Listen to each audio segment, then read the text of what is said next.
If someone were to stumble across our page and videos today, it would be very easy to assume that this has always been our life. That B has always been around horses, the Rudnik has always been a lapdog in horse form, and that I've never strayed from my dream of working with horses. When in reality, you would never know that B had no experience around horses before we met. Rudnik was once untouchable and didn't trust anyone when I adopted him, and for years I'd actually given up on my dreams after losing my heart horses. But to get to the part of the story where we are now, we have to start from the beginning. And by that, I mean the very beginning. Back to before I met B, before Rudnik, and before I'd ever given up. To the day when I brought my heart horse home.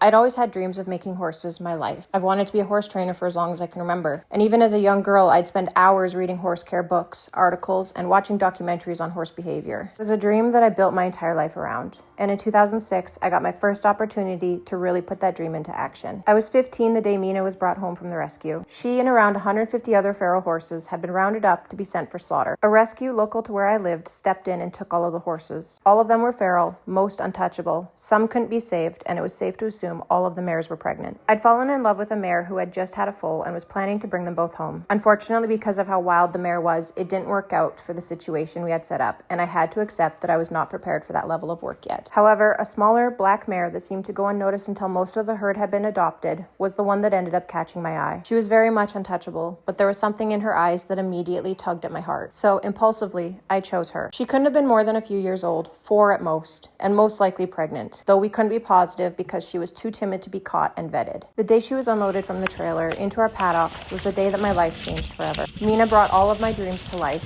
Everything I'd worked towards, I could now put into practice. She was very much feral, so I spent most of my days just sitting in the paddock with her. I gave her space, but I wanted her to know that I didn't mean her any harm. It was 3 days before I could even touch her. While she was timid, once she realized I wasn't going to hurt her, all of our training and progress began to happen so much faster. Within 3 weeks, she was halter broken, and I was leading her around, brushing her and doing light groundwork. She showed me how quickly she wanted to learn once she knew that she could trust me.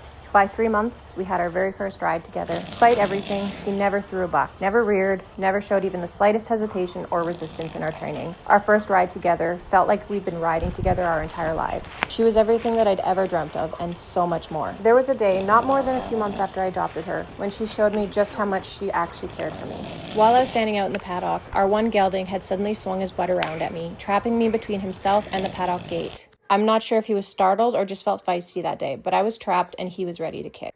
He kicked, but just before he did, Mina ran over and placed herself between him and I, taking the kick that would have hit me. She laid her teeth into his butt and chased him off. It's a moment that's so vividly engraved in my memory, I'll never forget it. And 9 months after I brought Mina home, we welcomed a little filly, Lacey. Mina was the most amazing mother, and so trusting of us around her baby. She had no reason to ever think that I would do her any harm. I promised them from that first day that they would never be separated and that I would never leave them. Over the first year of her life, Lacey dealt with many instances of stifle lock in her back legs. So I knew very early on that it was most likely she would never be fit to be ridden. But I didn't care about that. She was never going to be separated from her mother. Mina was about 14 and Lacey was 10 when my promise to them was broken. Life became a series of events that I no longer seemed to have control over. And in 2016, after years of fighting to keep my dreams alive, I lost that battle. It was a toxic relationship for both sides. I'd been led to believe I had support in my dreams, only to one day be told, I figured you'd realize how unrealistic your goals were and give them up. I felt cornered. I was constantly having to defend myself and my horses. They were blamed for all the reasons we couldn't get ahead in life. They were the cause for all our problems. I was being threatened to have them taken away from me. I could no longer trust that they were safe. I was terrified something would be done to them when I wasn't around. So in 2016, I made the heart-shattering decision to give them up before they were ripped away from me. At least this way I knew I had control over where and who they went to. I heavily screened anyone who was interested, and when I finally found someone who seemed like the right fit, I even went to their farm to see where Mina and Lacey would be going. I was promised I could visit and ride anytime I wanted, that Mina and Lacey would still be part of my life, so it seemed like a perfect fit. Then the day came. They were loaded up and taken away. All our problems would be over now. It wasn't even a month later when I got a text. Mina had kicked the new owner, and they were going to be rehoming them to family back in Alberta. We were in Saskatchewan at this time, and I was told it would be a perfect spot for them.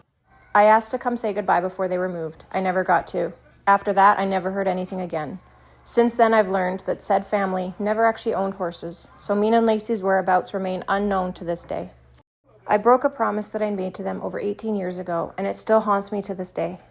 I believed at the time I was doing what was best for them, given the situation I was in. I've never been able to find out what actually happened to them. Whether they're still alive today or not, I'll never know.